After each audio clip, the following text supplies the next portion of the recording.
Alright, what's up guys, it's your boy. I'm here, gonna do a quick video going through the homework 3.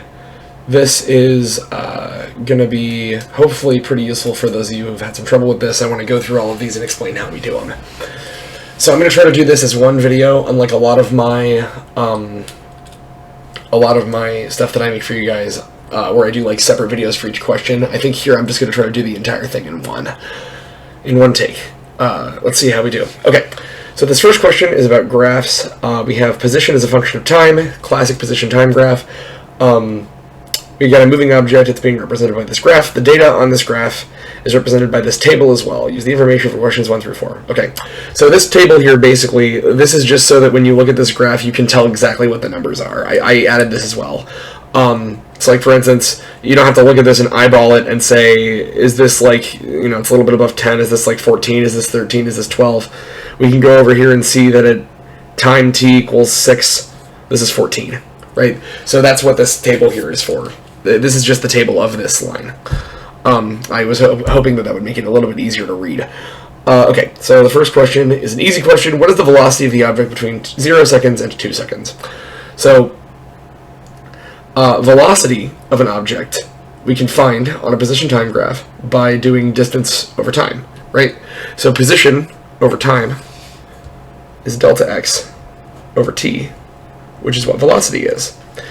It's the slope of this graph too, so we can think about this as rise over run. That's our rise, that's our run. We can find it that way. So we want to find the velocity between 0 and 2 seconds. The way we do this is pretty easy. We figure out how much the position has changed, and then look at how much time has passed. So between 0 and 2 seconds, we go from 2 to 10. So that's going to be 10 minus 2, because we've moved from 2 to 10. And that's over the amount of time that's passed. So between 0 seconds and 2 seconds, it's been 2 seconds. So 10 minus 2 over 2, that's 8 over 2, and that's equal to 4 meters per second. So that's how we solve this first one. Second here, we have the velocity of the object between 2 seconds and 6 seconds. So at 2 seconds, our position is 10. At 6 seconds, our position is 14. So we have 14 minus 10. And that's this section of the graph too, by the way. So between 2 and 0 and 2, it was like here. And then, or actually, sorry, between 0 and 2, it's like here. And then between 2 and 6, it's like here.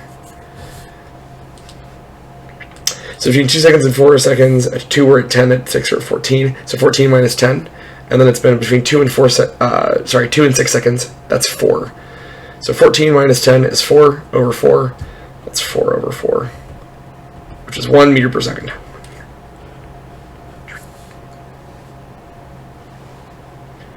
So again, between 2 and 16 is like between here and here. So that's our average. Now, our third section here says, what is the velocity between 6 and 10 seconds? Okay, so let's look at 6, which is 14, and 10, which is 6. So we want how much have we changed between 14 and 6? We can find that by going 6 minus 14. Remember, we take the more recent of the two and then subtract the earlier one from it, right? So here we took, you know, the change between 0 and 2. We took the time at 2, subtracted the time at 0.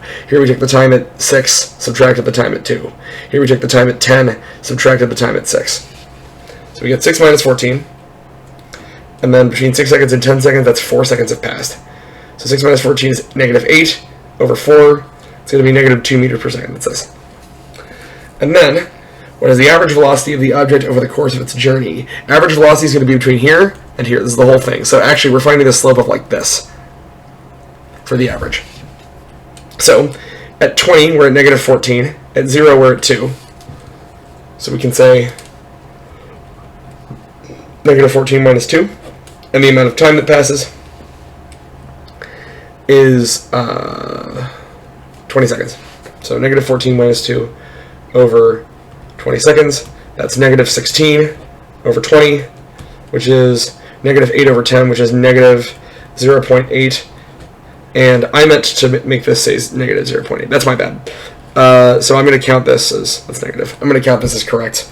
Probably just give everybody the points for this one that tried it, because I am dumb and forgot to put a minus sign here when I was making this, but it's negative because it's going down, right? We started at 2, we went to negative 14. You can tell just by eyeballing this actually that the slope between here and here is going to be negative.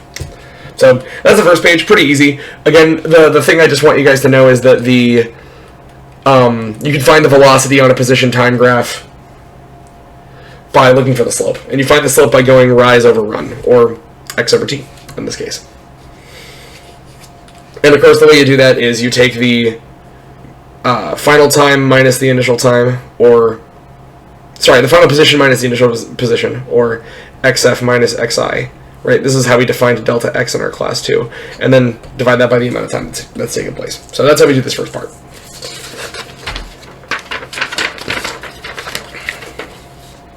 Okay.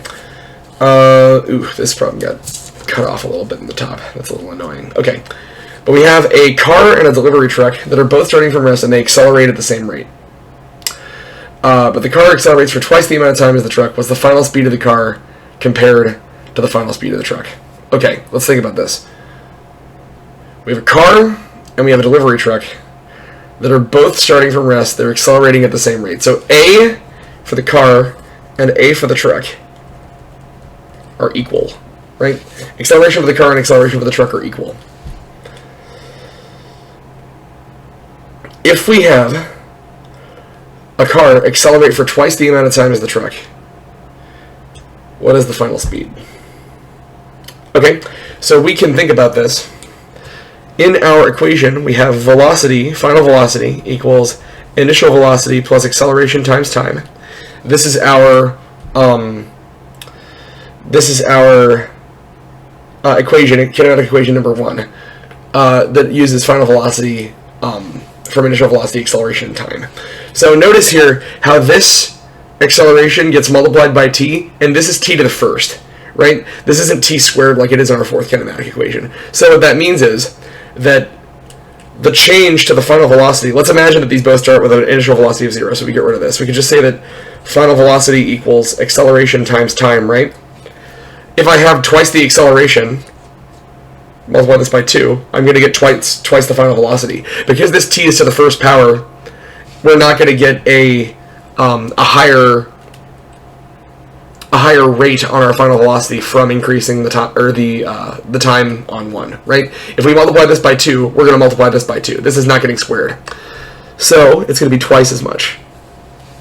And, you know, logically that makes sense. Same acceleration, but it's going for twice as long. You should get twice the speed out of that. Hopefully that makes sense. Okay, the next conceptual question. Medium, 15 points. I throw a ball straight upwards with some amount of velocity. It moved straight upward for exactly 1 second before falling back down. Which of the following is true about the ball's velocity and acceleration at the highest point? Okay, so we have a ball here. It goes up with some amount of velocity, so it's got a VI. And goes up for 1 second, then comes back down. We want to know, at this point here, what is the ball's velocity and what is the ball's acceleration? Okay, so you guys watching at home probably remember that in class we said that at the top point of an arc, a falling object has a speed of 0. It starts at some speed, the acceleration of gravity slows it down more and more and more and more and more and more and more and more and more. At the very top, where it cannot fall anymore, for a split second it does not move. That represents the time where its initial speeds carried it all the way up to the top, and gravity has not yet started to pull it back down. So at this moment, the velocity is actually going to be 0, which a lot of you guys could probably tell.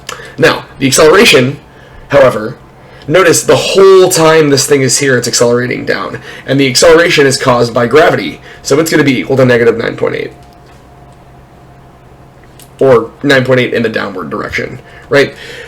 It's still in the Earth's gravitational field. It's actively falling when it's up here, so it is accelerating at a rate of 9.8 down. So the answer to this question is pretty easy. The velocity is 0, and the acceleration is down and a non-zero constant. This non-zero constant, of course, being 9.8. Okay? Okay. So that gets us through the first bit with these. So